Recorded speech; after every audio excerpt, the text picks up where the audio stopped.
Hey folks, how's it going? We've had a little bit of trouble with today's Guild Wars, so this video is coming out a bit late. Sorry about that. So, level 100 Vortex Dragon. This guy took a couple of tries to successfully take down in solo, and that success can mainly be attributed to the fact that both Vera and the Black Knight can heal themselves. That, coupled with Cagliostro's constant regeneration, actually managed to give me enough sustain to keep going. MC is bringing Miserable Mist, the Delay and Rain of Arrows to cap attack down. I originally intended to bring Clear, since the boss inflicts both burn and double attack down, but it turned out that Vera's Veil coupled with Black Knight's Petrify was enough to keep the whole team safe.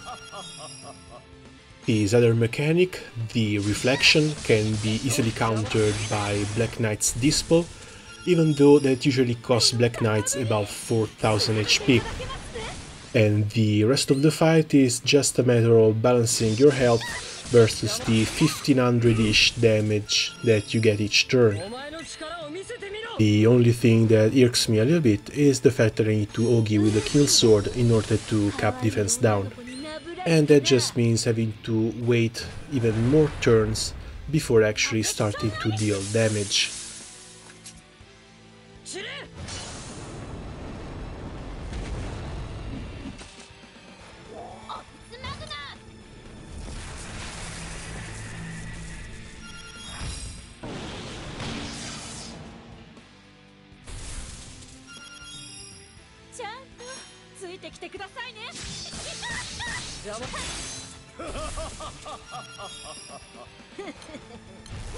Oh, and please help me keep track. Who laughs the most? Vera, the Vortex Dragon, or Cagliostro?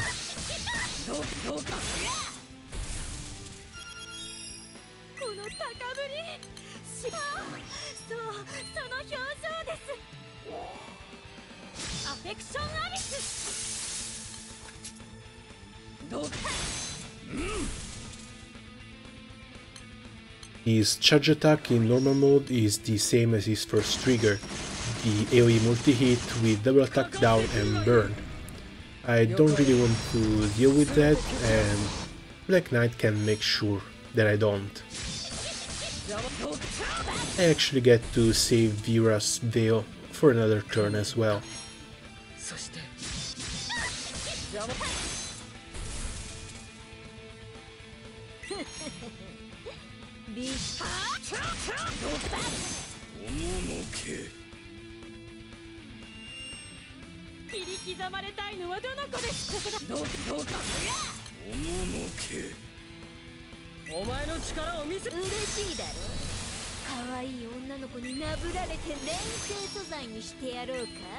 I don't think I will reach the 85%, even with a Bahamut Dogi, but we should be getting close.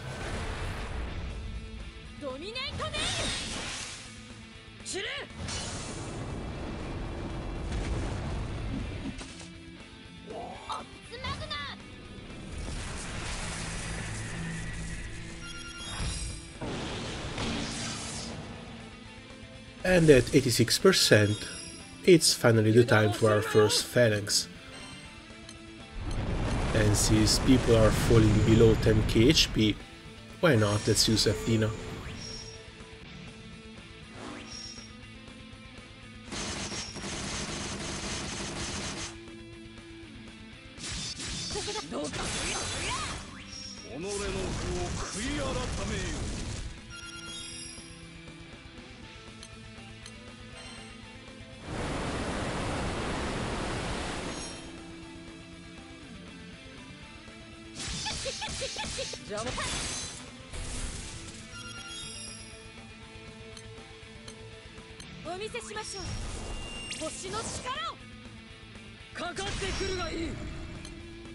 Man, I love Black Knight's Petrify so much. Also, I used the delay on an empty bar just to give MC a little bit of an attack buff.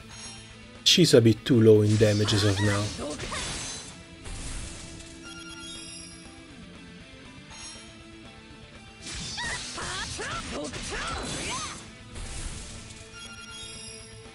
And this is a dance that we can keep up until the 50% trigger, or at least until the overdrive.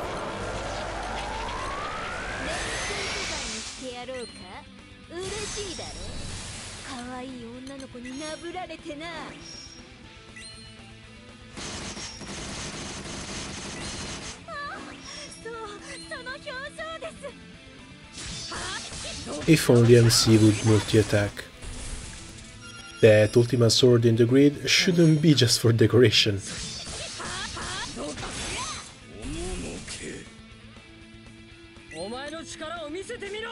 And at this point I'm just going to wait for an extra turn for the Bahamut summon to come up.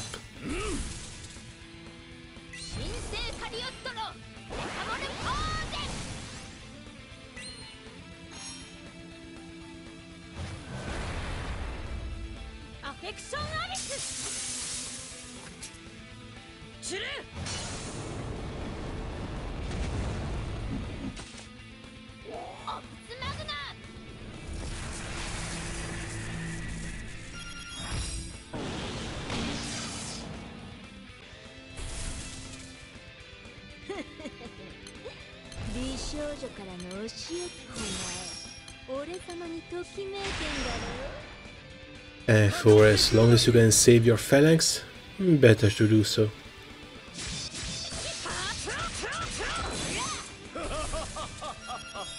And now's the time to do it.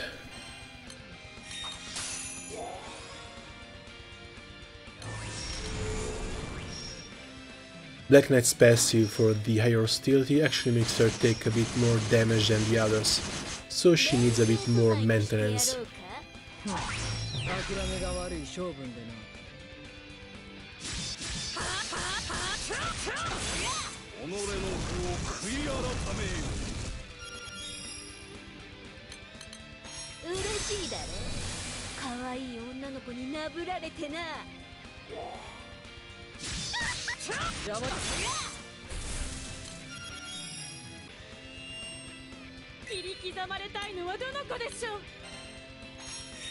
With his Ogi coming up, and with no delay that I want to use, a Carbuncle now and then Athena next turn are the best way to mitigate damage.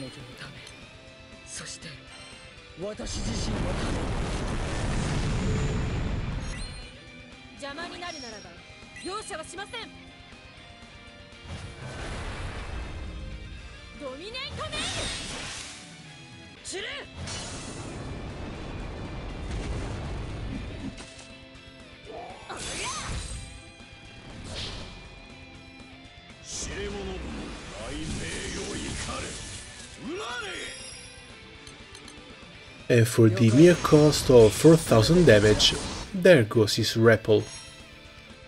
It actually got upgraded in his Nightmare 100 version, lasting up to 9 hits and still dealing 1000 damage per hit.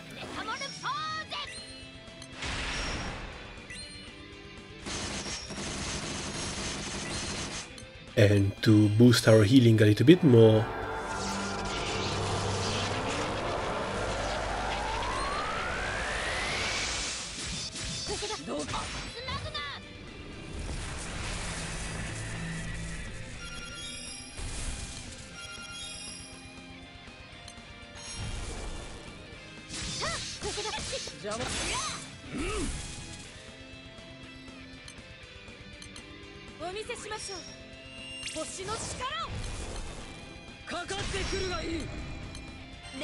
and Black Knight managed to land yet another Fear. Now, the only thing I don't like about this debuff is the fact that if a boss has full charge diamonds, his Ogi can still go through. So we'll just phalanx it up.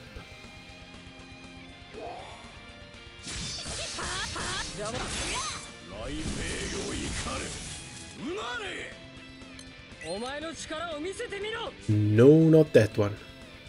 And there's a few moments of panic as I slowly realize that I don't have any options and I have to eat that white damage.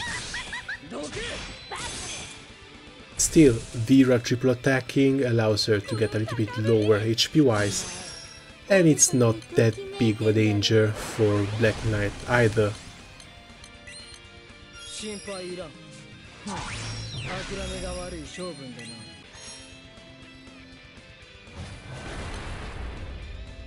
フェクションアリス散れ。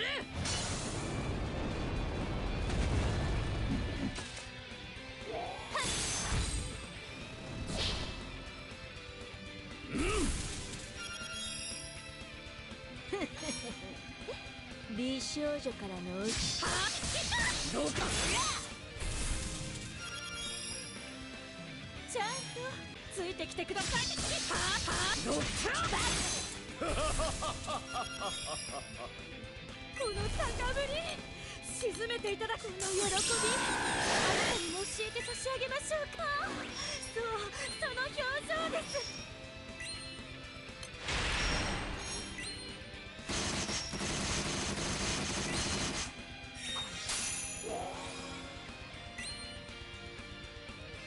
アフェクションアリスつなぐな。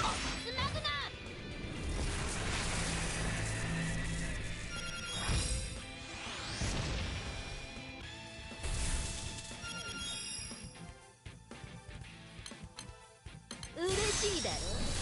可愛い女の子になぶられてな。もっと私を楽しませてください。どうか雷鳴よ怒れ。うまれ。彼女のため、そして連携素材にしてやろうか。よかろう。すべて蹴散らす。かかってくるがいい。諦めが悪い性分でな。こ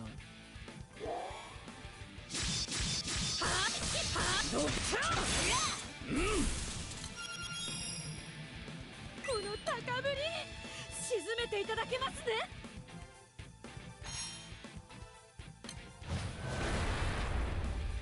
アフェクションアリス散れ。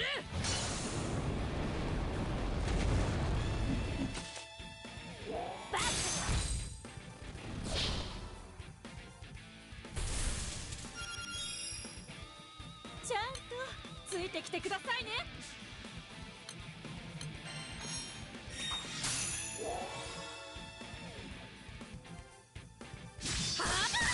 どうか雷鳴よ怒れ。うなれ。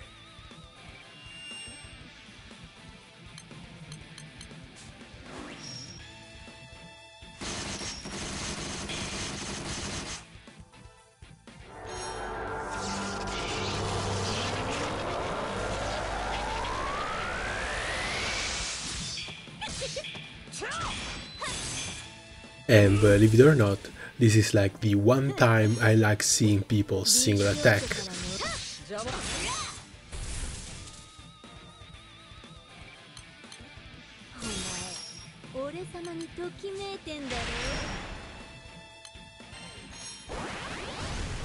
And in preparation for the 50% trigger,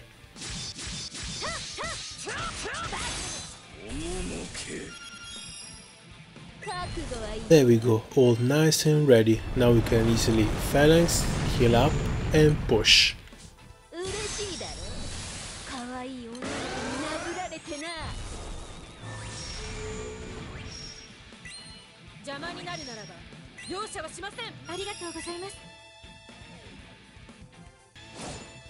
For some reason, sometimes your characters just get stuck like that and you're forced to reload. Nothing much to do about it, but I hate it.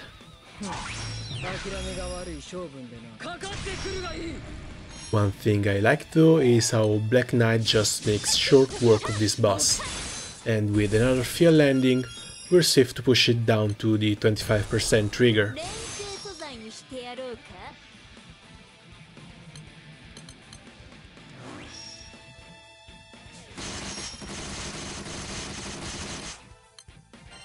Put another blind on him to help mitigate damage.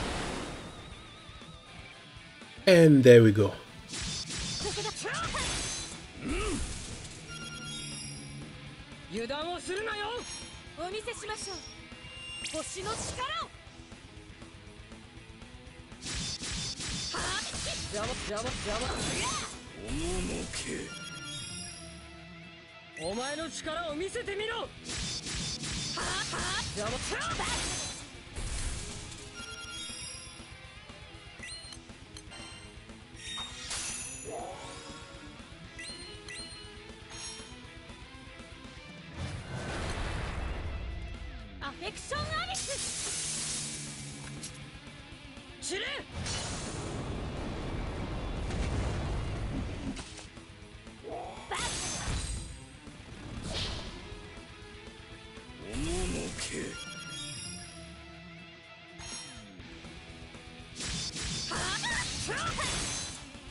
I don't actually want people to fall too low on the HP side.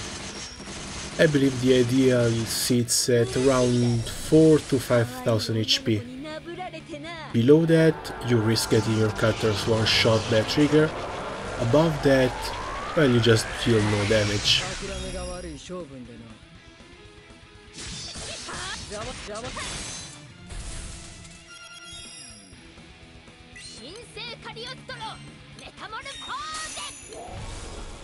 Hopefully this is the last phalanx before he breaks. The next phalanx should be at 25%.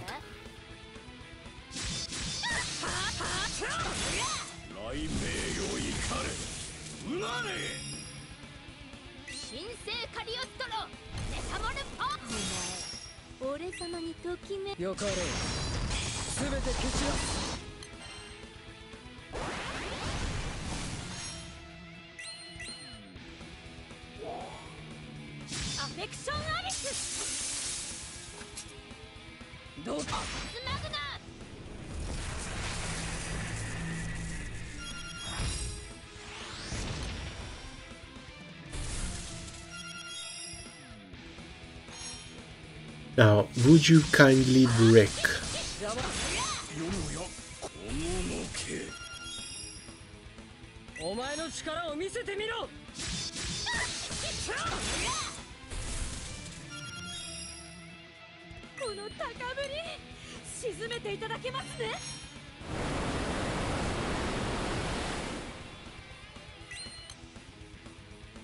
The debuffs are all there.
And we should be fine to Ogi without reaching the 25% trigger.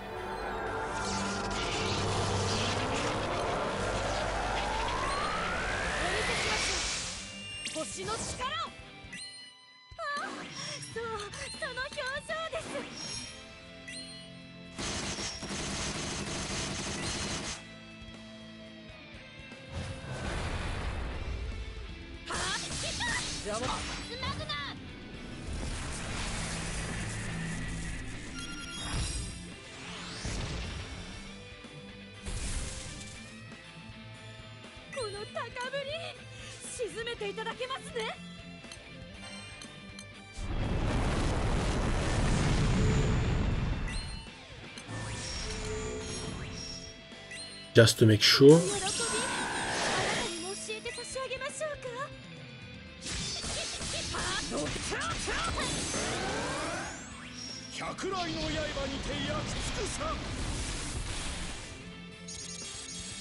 And hey, that dispel didn't actually hurt very much.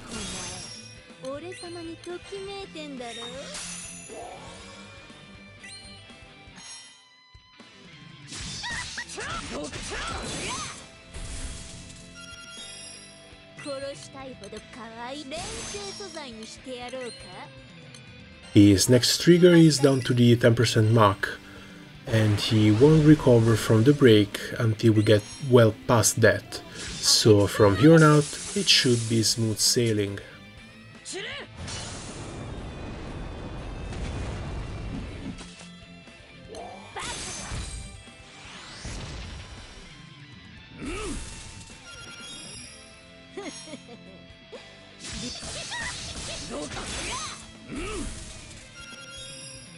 油断をするなよ。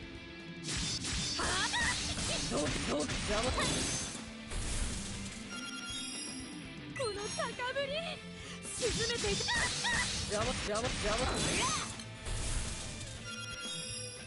お前の力を見せてみろ。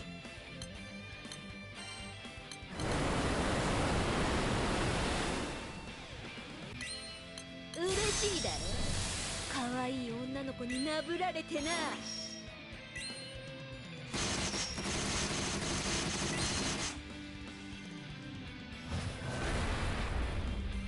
アフェクションアリス。散れ。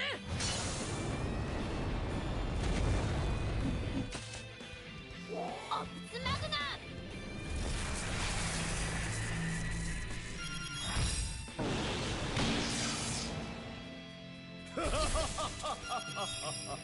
殺したいほど可愛いってか。Well, that was kind of a hard hit, but Cagliostro should be fine even at 3000 HP.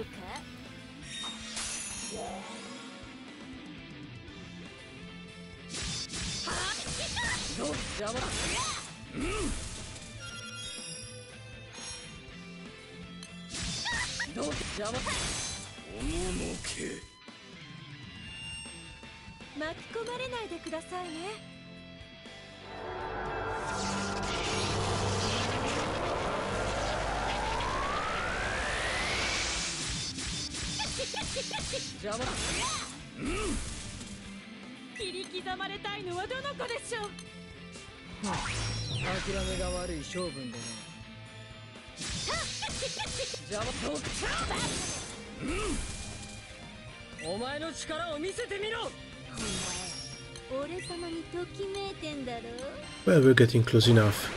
We're going to skip Ogi in this turn, just to keep the Bahamut buff up.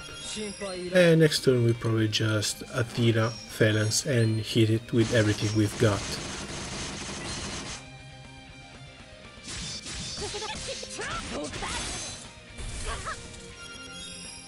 I'm glad I managed to not fuck this up.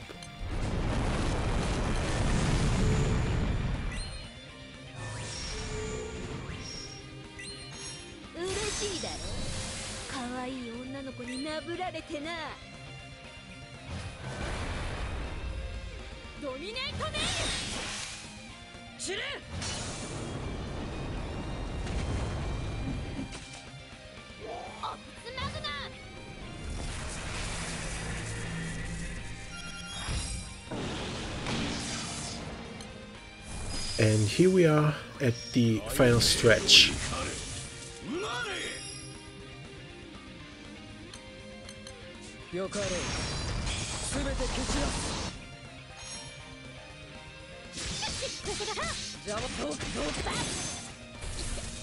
I'm afraid there's an attack down missing, otherwise it wouldn't really explain that nearly 4000 damage on Cagliostro.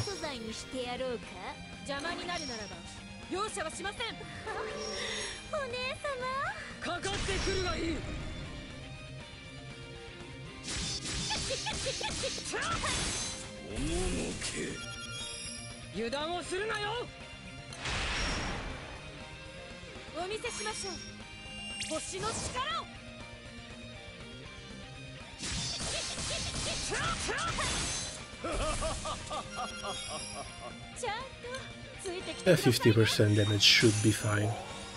Also check Cagliostro's force.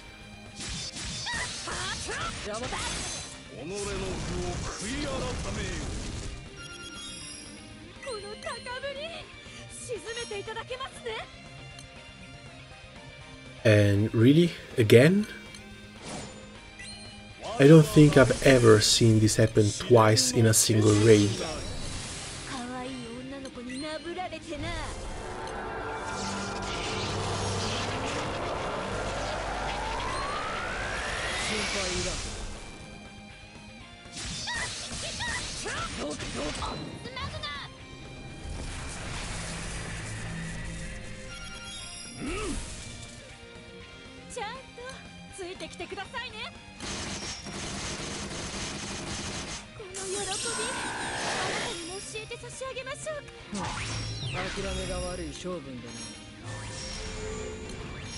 And we're finally through with it.